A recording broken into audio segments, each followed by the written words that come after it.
नमः। ओम ब्रह्मणे नमः। ओम ब्रह्मणे नमः। ओम ब्रह्मणे नमः। ओम ब्रह्मणे नमः। ब्रह्मणे नमः।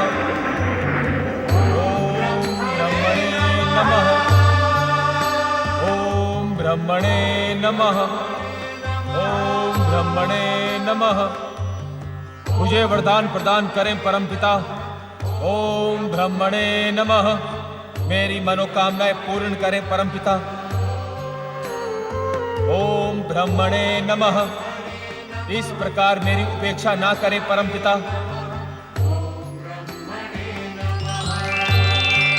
ओम ब्रह्मणे नमः। पुत्र वज्रांग, पुत्र वज्रांग,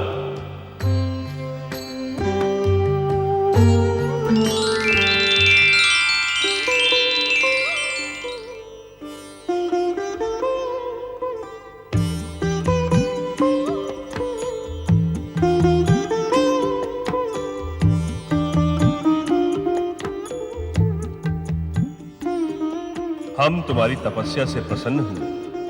अपना इच्छित वरदान मांगो। हे परमपिता, मैंने अपनी माता दिति के आग्रह पर आपकी आराधना सहित कठोर तपस्या की है। आप मुझे वही वरदान प्रदान करें जिससे मेरी माता संतुष्ट हो। तुम्हारी माता दिति हमारी भी पौत्री है वज्रांग, किंतु वो द्वेष और ईर्ष्या से प्रेरित होकर स्वर्ग पर तुम्हारा अधिकार स्थापित करने की इच्छुक है। उसकी इच्छा है अदिति पुत्र इंद्र स्वर्ग से पतित हो। हाँ परमपिता, मेरी तपस्या का यही उद्देश्य था। किंतु हम किसी को कष्ट देने का वरदान नहीं दे सकते। यदि तुम्हारे मन में कोई दुर्भावना हो तो हम तुम्हें कदापि वरदान प्रदान नहीं करेंगे। तो क्या आप मेरी तपस्या की उपेक्षा करेंगे? यदि तुम्हारी दुर्भावना प्रकट हुई तो ऐसा करने को हम विवश होंगे दिति पुत्र वज्रांग। किंतु जन्म से लेकर अभी तक तुमने सद्भावना का परिचय दिया है। इस कारण तुम हमसे अतुल बल और इच्छा अनुसार दैत्य सेना प्रकट करने का वरदान प्राप्त कर सकते हो। हाँ परमपिता, मैं अपनी माता दिति के आदेशानुसार अमरता का वरदान पाने का इच्छुक हूं। असंभव। मृत्यु प्राणी लोक का अटल नियम है। हम तुम्हें अमरता का वरदान कदापि प्रदान नहीं कर सकते।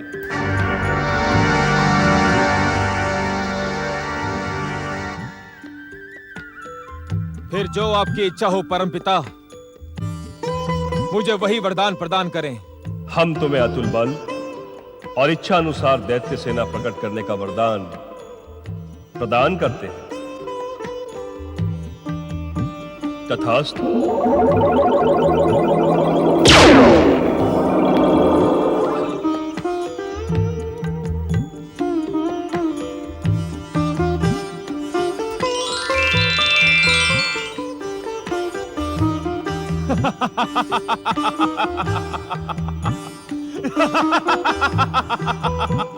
मैं तुम्हारी आराधना के स्वर श्री महागणेश तक पहुंचाने वाली भक्ति हूँ। मैं तुम्हारी आराधना को स्वर प्रदान करने वाली पूजा हूँ। देवी लक्ष्मी एवं देवी सरस्वती क्रमशः बैकुंठ और ब्रह्मलोक में प्रकट होती हैं। माता शक्ति पुत्र प्राप्ति की अपनी अपूर्ण इच्छा श्री महागणेश के सम्मुख प्रकट करती है। दिति की आज्ञा से वज्रांग स्वर्ग पर आक्रमण करता है।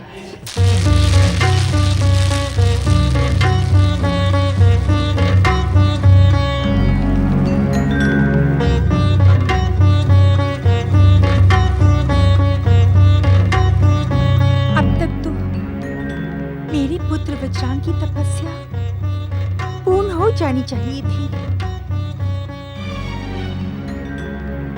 क्या ब्रह्मदेव मेरे पुत्र की उपेक्षा कर रहे हैं? नहीं नहीं, क्या दुष्ट देवताओं की षड्यंत्र में ब्रह्मदेव भी फंस गए?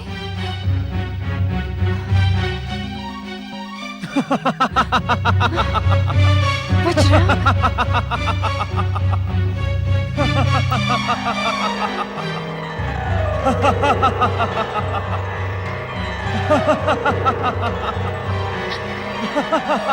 पुत्र वज्रांग, प्रणाम माता श्री। आपकी आज्ञा अनुसार मैं ब्रह्मदेव से वरदान प्राप्त करके लौट आया हूँ। किंतु वरदान प्राप्त कर तुम यहाँ क्यों चले आए वज्रांग? आपका आशीर्वाद लेने माता। मेरा आशीर्वाद तुम्हें उस दिन प्राप्त होगा जिस दिन तुम उस भीरू इंद्र को स्वर्ग से पतित कर स्वयं स्वर्गाधिपति बन जाओगे। क्षमा प्रार्थी हूँ माता।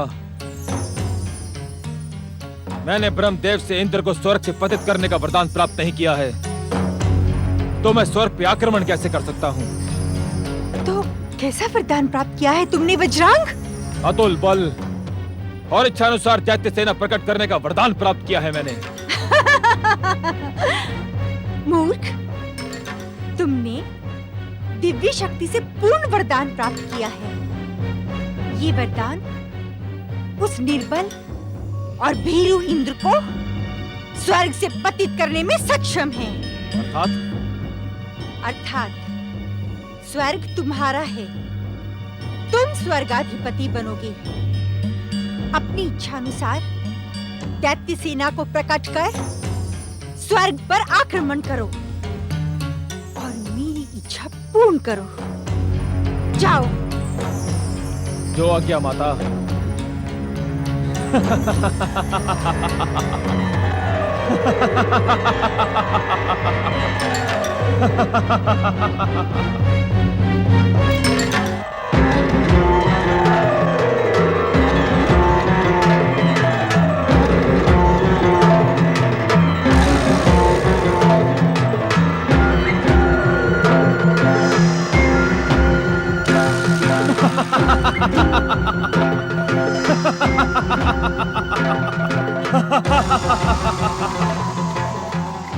असंख्य दैत्य वीरों, प्रकट हो।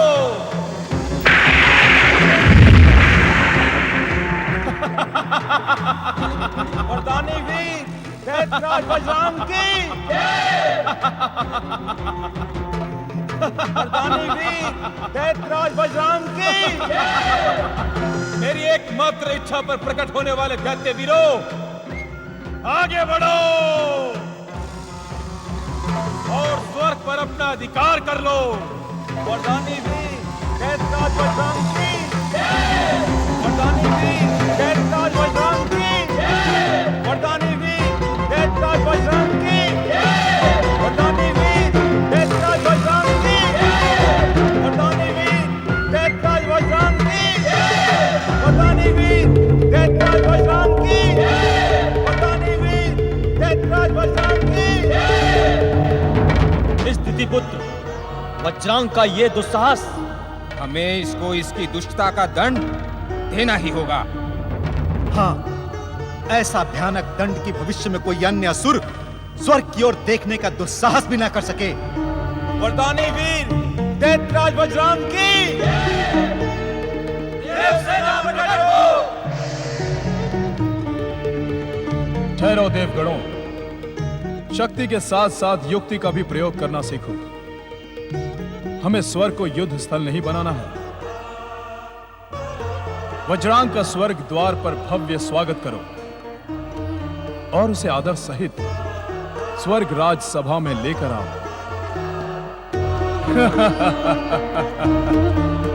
चकित न हो देवताओं, इस युक्ति की प्रेरणा हमें वाग देवी मां सरस्वती की कृपा से ही प्राप्त हुई है। वरदानी वीर दैत्यराज वज्रांग की। वरदानी वीर दैत्यराज वज्रांग की। वरदानी वीर दैत्यराज वज्रांग की।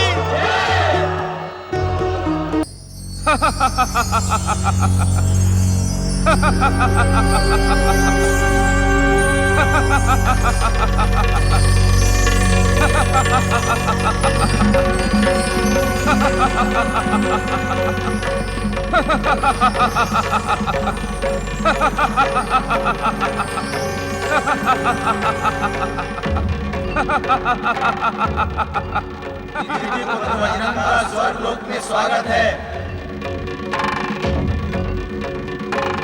पधारिए महाबली। पुत्र वज्रांग की, पुत्र वज्रांग की, पुत्र वज्रांग की, पुत्र वज्रांग की, पुत्र वज्रांग की, पुत्र वज्रांग की, पुत्र वज्रांग की, पुत्र वज्रांग की।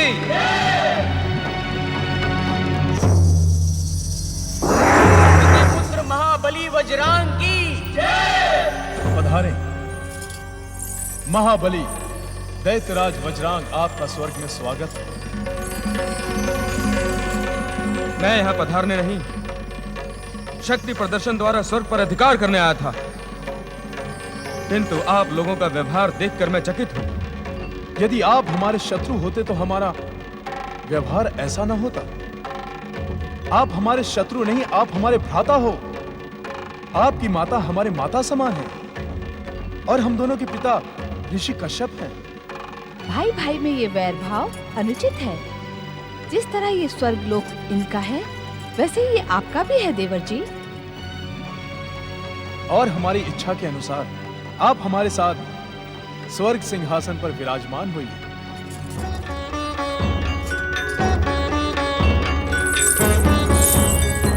पुत्र महाबली वज्रांग की। भ्राता इंद्र, आपका हार्दिक स्वागत देखकर हमारा हृदय हर्ष से गदगद हो रहा है। समझ में नहीं आता कि माता दीदी के तुम्हारे प्रति द्वेष का कारण क्या है। वे तुम्हें स्वर्ग से पतित करवाने की इच्छुक क्यों हैं? आप मेरे भ्राता हो वज्रांग। जब तक आपकी इच्छा है तब तक स्वर्ग के ऐश्वर्य का सुख भोग करो। दैत्य वीरों, हम देवराज इंद्र के प्रेम पूर्ण व्यवहार से मंत्रमुग्ध हैं। आप सब देवराज इंद्र और हमारी भावस देवी शची की जय जयकार करें। देवराज इंद्र एवं देवी शची की। दैत्यराज वज्रांग, देवराज इंद्र एवं देवी शची की। नारायण नारायण। देवराज एवं दैत्यराज, आज रक्तपात के स्थान पर आप दोनों की मित्रता को देखकर मेरा मन अत्यंत प्रसन्न हुआ। प्रणाम देवर्षि। आपका कल्याण हो। इस शुभ प्रयास को सफल होते देख मैं ये विश्वास पूर्वक कह सकता हूं कि मां बार देवी सरस्वती के प्राकट्य के साथ ही विचार और परिवर्तन की क्रांति भी प्रारंभ हो गई है। नारायण नारायण। मैं कुछ समझा नहीं देवर्षि। देवराज, इसमें ना समझने जैसा कुछ भी नहीं है। आज देव और दानव के मध्य मित्रता का कारण विचार और परिवर्तन की क्रांति ही है। अर्थात दैत्यराज, जिस प्रकार हर बीज के भीतर एक विशाल वृक्ष छिपा रहता है, उसी प्रकार हर क्रांति के भीतर एक असीम शांति छिपी रहती है। और यह शांति हिंसा, रक्तपात एवं प्रतिशोध से नहीं, अपितु विचारों के आदान प्रदान एवं मां सरस्वती की कृपा से ही संभव है। इसका प्रत्यक्ष उदाहरण आज हम देख रहे हैं। हमें ऐसा भी आशीर्वाद दें देवर्षि कि हमारी मित्रता, हमारे संबंध स्थायी रहें।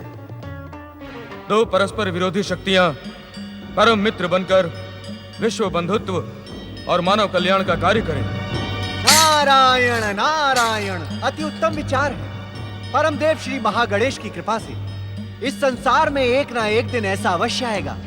बस आप दोनों परस्पर मित्र बनकर अपने अपने उत्तरदायित्वों का निर्वाह करते रहे। नारायण नारायण।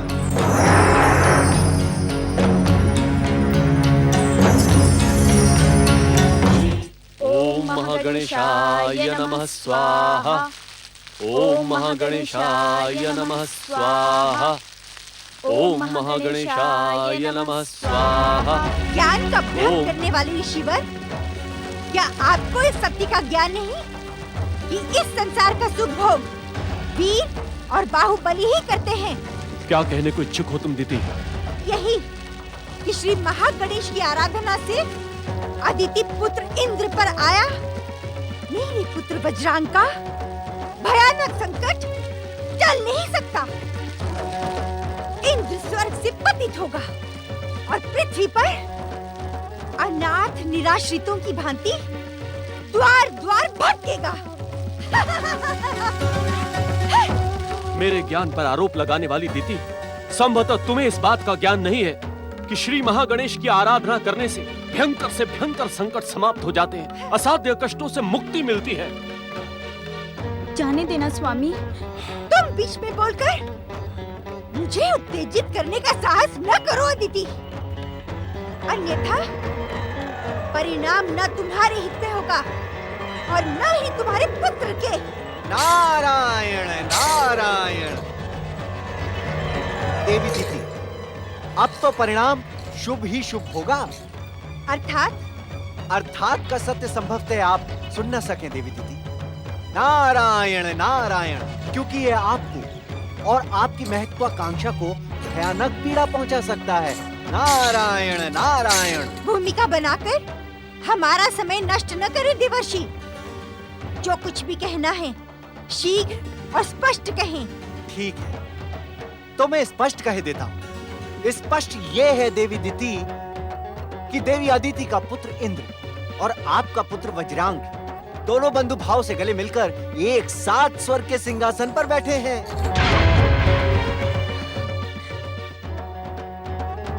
ये सत्य नहीं हो सकता देवर्षि। देवर्षि नारद का कथन सत्य का प्रमाण माना जाता है दीदी। देवी दीदी, श्री महागणेश आपका कल्याण करे, किंतु आपकी महत्वाकांक्षा ध्वस्त हो चुकी है, क्योंकि वज्रांग की स्वर्ग पर अधिकार करने और देवराज इंद्र को पतित करने की तनिक भी इच्छा नहीं है। नारायण नारायण। यदि आपका कथन असत्य हुआ देवर्षि, तो मेरे पिता दक्ष प्रजापति के श्राप के पश्चात आपको मेरे श्राप का भी कष्ट भोगना होगा। गंग गंग गंग गंग गंग। देवी दीदी, क्या आप इतना भी नहीं जानती कि मेरे आराध्य भगवान विष्णु की इच्छा के बिना कोई शाप मुझे स्पर्श भी नहीं कर सकता। यह दक्ष का शाप मेरे लिए कष्ट नहीं, वरदान था। उसी शाप के कारण तो मेरा चित्त कभी प्रभु दर्शनों से शांत नहीं होता और मेरे मन की अशांति मुझे बार बार प्रभु चरणों के समीप ले जाती है। नारायण नारायण। आप दीदी की बातों का अन्यथा न ले देवर्षि नारद। अपनी बहन के प्रति इसके भीतर न जाने कौन सा प्रतिशोध है। मेरे भीतर आपके व्यवहार का प्रतिशोध भरा है। जो सम्मान और जो स्थान मुझे प्राप्त होना चाहिए था, वो आपने इस अदिति को प्रदान किया है। आपका व्यवहार उस सम्मान योगी ही कहा है। क्या कहा आपने? नारायण नारायण। यही कि आप अपनी बहन अदिति के पुत्र इंद्र से अकारण जो द्वेष रखने की भयानक भूल कर रही हैं, उसका सुधार आपका पुत्र वज्रांग कर रहा है। ऋषिवर। आज्ञा देवर्षि नारद, कहें। ऋषिवर, वज्रांग और देवराज इंद्र की मित्रता का शुभ संदेश देने का मेरा कार्य पूर्ण हुआ। अब मैं प्रस्थान करता हूँ। नारायण नारायण नारायण। यदि वज्रांग ने भीरू इंद्र के साथ मित्रता करने की दुष्टता की होगी, तो मैं उसे अपने पुत्र के अधिकारों से वंचित कर दूंगी। देवताओं के षड्यंत्र का भयानक परिणाम होगा। देव दानव की मित्रता स्थायी नहीं होगी। देवता पराजित होंगे, इंद्र स्वर्ग से पतित होगा। ये दीदी की प्रतिज्ञा है, प्रतिज्ञा।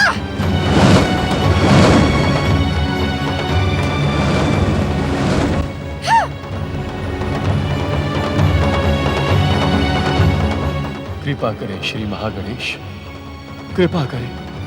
परमदेव श्री महागणेश दिति को सुबुद्धि दे, उसे ज्ञान दे कि प्रतिशोध की भावना स्वयं को ही समाप्त कर देती है। कृपा करें।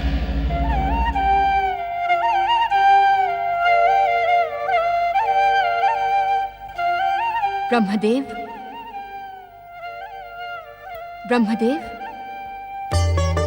सृष्टि रचना के कार्य में लगे अपने मन को तनिक विश्राम दे स्वामी, और तनिक मेरी जिज्ञासा का भी समाधान करें। देवी सरस्वती, आपकी समस्या क्या हमारे सृष्टि कार्य से संबंधित है? हाँ स्वामी, दक्ष पुत्री दीति अपने पुत्र वज्रांग से निराश होकर दैत्य वंश के उत्थान के लिए अब क्या करेगी? तुम तो भली भांति जानती हो देवी सरस्वती कि हमारी पौत्री दिति भी अपने पिता दक्ष के समान भयानक अहंकारिणी है, और अहंकार सर्वनाश के बिना पराजय स्वीकार नहीं करता। किंतु स्वामी, सर्वनाश तो तभी होता है जब अहंकार चरम सीमा तक पहुंच जाए। तुमने सत्य कहा देवी। पूर्व निश्चित विधि के विधान के अनुसार दैत्य वंश का उत्थान सुनिश्चित है, किंतु दक्ष पुत्री दिति की कुप्रेरणा पाकर वो सर्वनाश की सीमा तक अवश्य पहुंचेगा। सृष्टि के रचनाकार ब्रह्मदेव, ऐसी स्थिति में तो स्वयं आपको दैत्य जाति के उत्थान को रोक देना ही उचित होगा। नहीं देवी सरस्वती, पूर्व निश्चित विधान को रोकना उचित नहीं होगा, और दैत्यों के उत्थान का अर्थ संसार का सर्वनाश नहीं होता, अपितु मोह माया, मद लोभ, अहंकार और अधर्म की पराजय से धर्म की संस्थापना होती है। सत्य स्वामी, धर्म की स्थापना के लिए विधियों को ऐसी अनेक लीलाओं का निमित्त बनना पड़ता है। हाँ देवी, इस कारण दक्ष पुत्री दिति के कार्यों पर दृष्टि रखो, किंतु चिंतित न हो।